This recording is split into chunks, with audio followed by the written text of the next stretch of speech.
Graça e paz perfeita vos seja multiplicada. Olha só que lindo esse versículo que eu vou ler agora em 2 Coríntios, capítulo 2, versículo 14.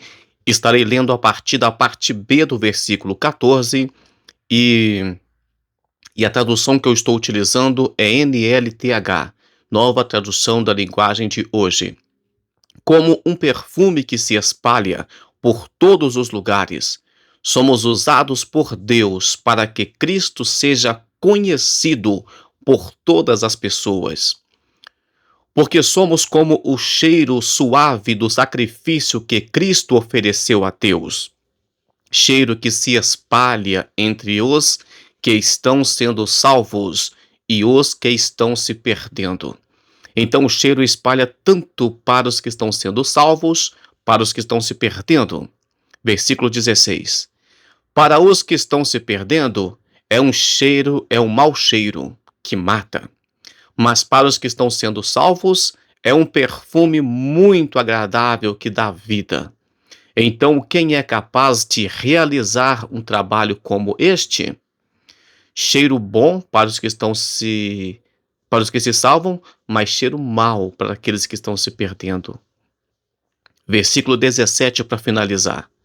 Nós não somos como muitas pessoas que entregam a mensagem de Deus como se estivessem fazendo um negócio qualquer. Pelo contrário, foi Deus que nos enviou e por isso anunciamos a sua mensagem com sinceridade na presença dele como mensageiros de Cristo. Eu acabei lendo todo o texto e vamos para a explicação. Mas antes quero lembrar você, todos os dias estamos aqui lendo, explicando e orando juntos. Nos acompanhe nessa bela missão, nesse devocional. Deixe o seu comentário, curte, compartilhe, comente. Deus abençoe você que tem compartilhado, curtido e principalmente comentado todos os dias. Vemos, portanto, que por meio de nós, os crentes, os pregadores da palavra e todos os cristãos, o cheiro de Cristo se manifesta para o mundo. Esse cheiro manifesta tanto para os cristãos quanto aquele que não é. Vemos aqui, somos o bom cheiro para aqueles que se salvam. E para os que se perdem é o cheiro de morte, cheiro de vida e cheiro de morte. Cheiro de vida, Romanos capítulo 1, versículo 16, diz assim: Eu não me envergonho do evangelho, pois ele é o poder de Deus para salvar todos os que creem. Primeiro os judeus, também depois os judeus. Primeiro os judeus, também os não-judeus. Eu estou acostumado a ler na tradução que diz gentios, mas aqui diz não-judeus, nós que não somos judeus. É importante lembrar que o evangelho da cruz, a palavra de Deus, ela é tanto uma válvula de escape quanto uma pedra de tropeço para algumas pessoas. O texto que lemos falou sobre pessoas que tratam o evangelho como um comércio qualquer. Vemos aqui então em Romanos capítulo 1:16 que o evangelho é poder para salvar todo mundo, tanto o judeu quanto os que não é judeu. Mas vamos ver agora o evangelho da morte, João capítulo 3 e versículo 36, evangelho de Jesus, o próprio Jesus Cristo dizendo: Por isso, quem crer no Filho tem a vida eterna. Porém, quem desobedece ao Filho nunca terá a vida eterna, mas sofrerá para sempre o castigo de Deus. Não tem inferno e blá blá blá. Jesus está falando, sofrerá para sempre o castigo de Deus. Está escrito na Bíblia, foi Jesus que falou. Então, é isso que é a confusão. Aquelas pessoas que estão no evangelho de vida, eles conseguem discernir o evangelho de Jesus Cristo. Por isso, há entre vós muitos fracos, doentes e muitos que dormem, porque não discerne o corpo de Cristo. Quem está vivo, o evangelho da vida, ele é um evangelho que mostra o caminho de vida e caminho de morte. É isso que nós precisamos ficar bem atento com a palavra de Deus. Vamos resumir isso aqui, vamos avançar? Diferença entre vida e morte, segundo Coríntios capítulo 2, versículo 16, vamos ler? Para os que estão se perdendo é um mau cheiro que mata, mas para os que estão sendo salvos é um perfume muito agradável que dá vida. Então, quem é capaz de realizar um trabalho como esse? A pergunta do apóstolo Paulo aqui é mais ou menos assim: quem é que tem condições de pregar um evangelho como esse? Um evangelho que cheira vida para um e cheira morte para o outro. Que tipo de evangelho você prega? Ah, você vai ver muitas das vezes as pessoas que não são cristãs, pessoas a serviço do diabo, pessoas usadas pelo inimigo dizendo: você tem que pregar é amor, para de falar de morte, para. Você vai sempre ver isso. Tudo Deus é amor, amor, amor.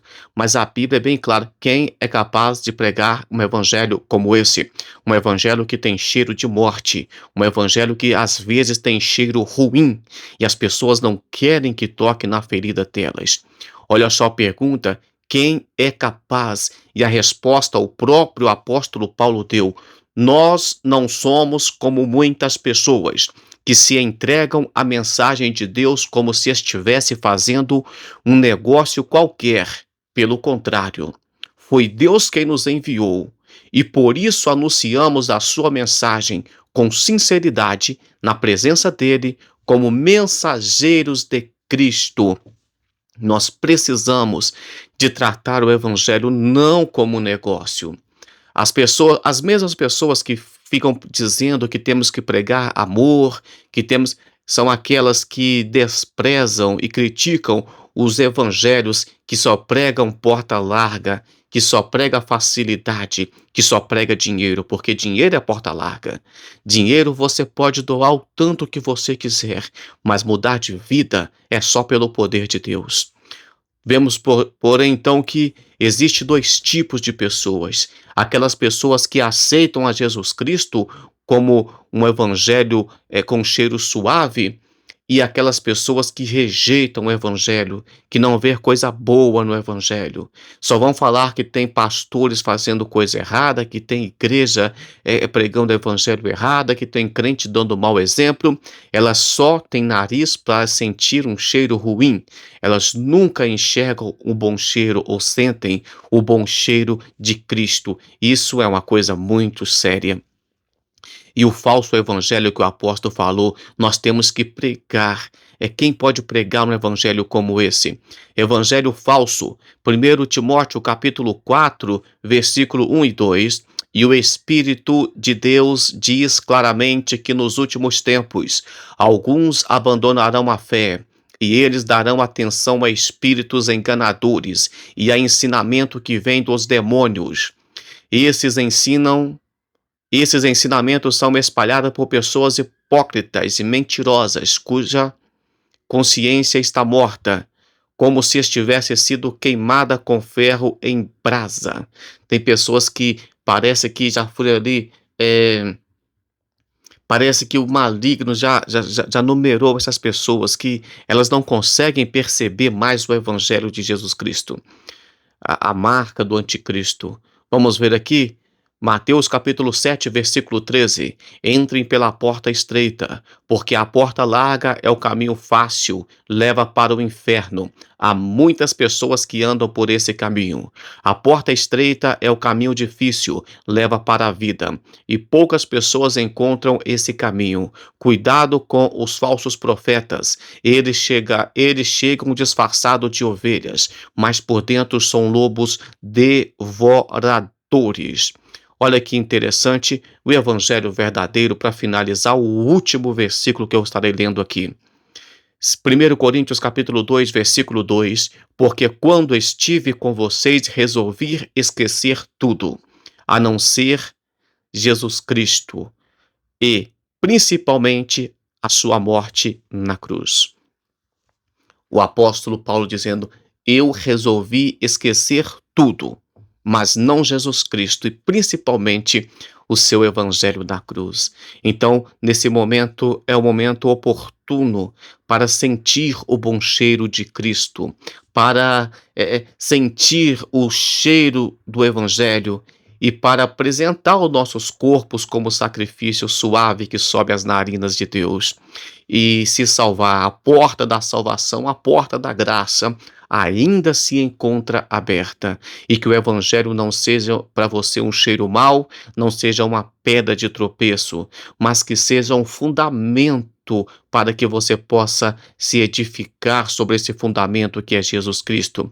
Que não seja um cheiro de morte, mas que seja um cheiro suave. Vamos orar? Senhor Deus, muito obrigado por mais essa rica palavra que o Senhor nos deu. E que o Senhor possa, Pai, sempre sentirmos esse cheiro exalando, que nós venhamos sentir, meu Pai, a presença do Senhor, Deus. Que nós venhamos, meu Pai, representar o Senhor nesse mundo. E não importa, Pai, a palavra do Senhor é viva e eficaz, e ela está dizendo que nós temos um cheiro tanto bom para aqueles que se salvam e um cheiro ruim para aqueles que vão se perder. Deus, que o Senhor venha nos ensinar a representar o Senhor na terra. E não importa se estivermos pregando evangelho de vida ou evangelho de morte, mas que nós tenhamos, meu Pai, capacidade para pregar o verdadeiro evangelho, não como negócio qualquer, mas como palavra de Deus e na presença de Deus. Deus te abençoe. Até amanhã com mais um devocional, se o Senhor assim o permitir.